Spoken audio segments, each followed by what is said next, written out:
We did see earlier in the program some Israelis who are protesting not for a hostage deal at any cost at this point, but against a potential hostage deal that they are concerned will embolden and empower Hamas. And they are demonstrating tonight again at the entrance of the Kiryat, the IDF headquarters in Tel Aviv. One of them is Ditza Or, whose son, Avinatan Or, is still being held captive in Gaza after him and his girlfriend, Noor Argamani, were taken hostage by Hamas terrorists at the Nova Music Festival on October 7th. She joins us from there now. Ditza Or, thank you so much for joining us.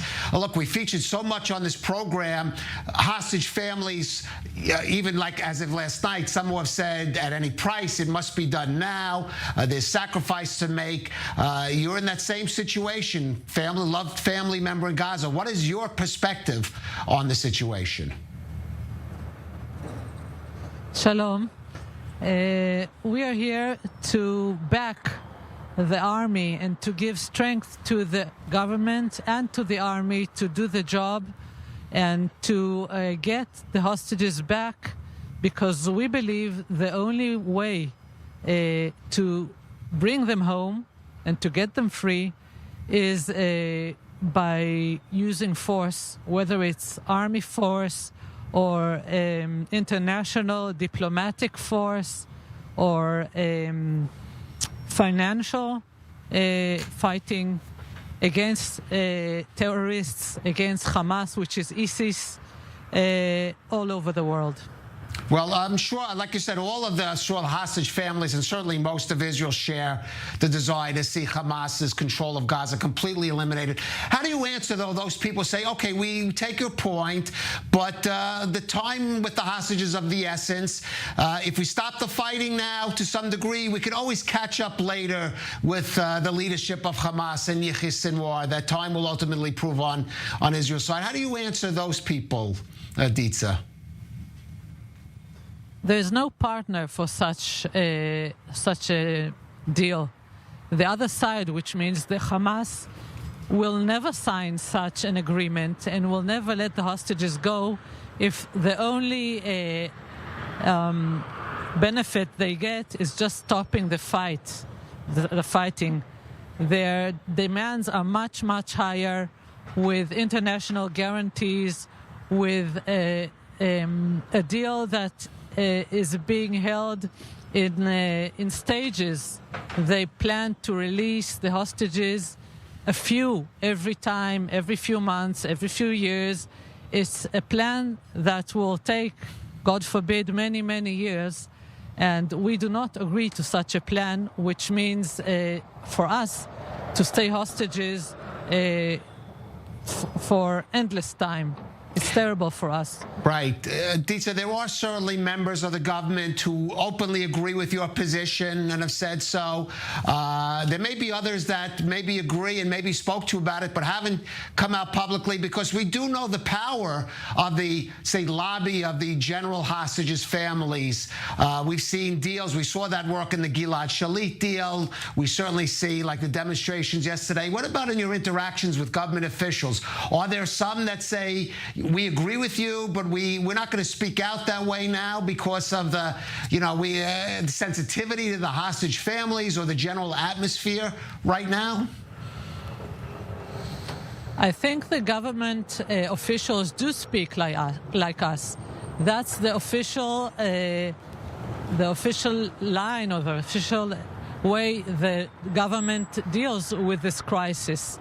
The plan is to weaken the Hamas until the point where the Hamas will give us the hostages in a deal which is in a reasonable price for the state.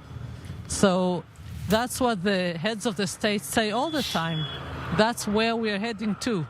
Right. Now, Ditza, you're right. The government has made a clear red line. We are not going to stop the military operation in the Gaza Strip for the release of the hostages.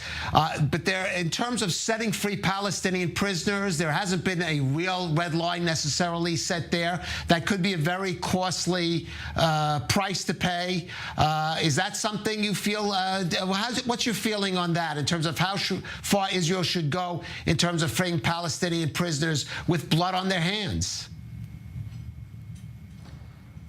I think that we should consider these questions once they are laid on the table by the other side, by the Hamas.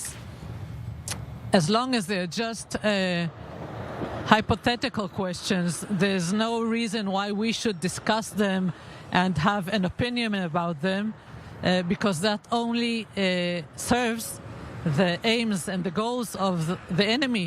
Why should we do so?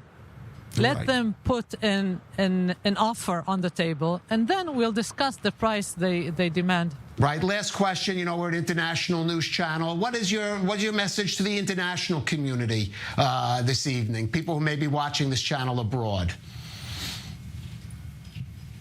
Every person in the free Western world who watches us has to know for clear that Hamas is ISIS. It's the same goals, the same Islamic fundamentalism, the same cruelty and brutality, the same inhumanity, and every person in the free world should support our war against the force of the evil and against this cruelty and darkness that should not exist on this planet. Right. So we expect the whole world to back our fight, to give us help, to give us support, and to fight with us. And finally, Ditza, a word about Avinatan. A word about your son, because let's put a face on this this dilemma that's faced by you personally and so many others in Israel. What would you like to know about him? He is the perfect boy, perfect man. He's 31 years old and 2 weeks, just turned 31 2 weeks ago. He's tall and very, very handsome. He's brilliant. He's very generous and good-hearted. He loves life, loves dancing, cooking great cakes. He's the best friend for everyone who knows him, and he'll always be there for you when you need him. We're here for him now. Ditza, we of course join you most of all in wishing the safe return of Avinatan home again, to his family. Also, no Argamani, and of course all of those hostages. Ditza, thank you so much for joining us this evening on I-24 News. Shalom, shalom. Thank you.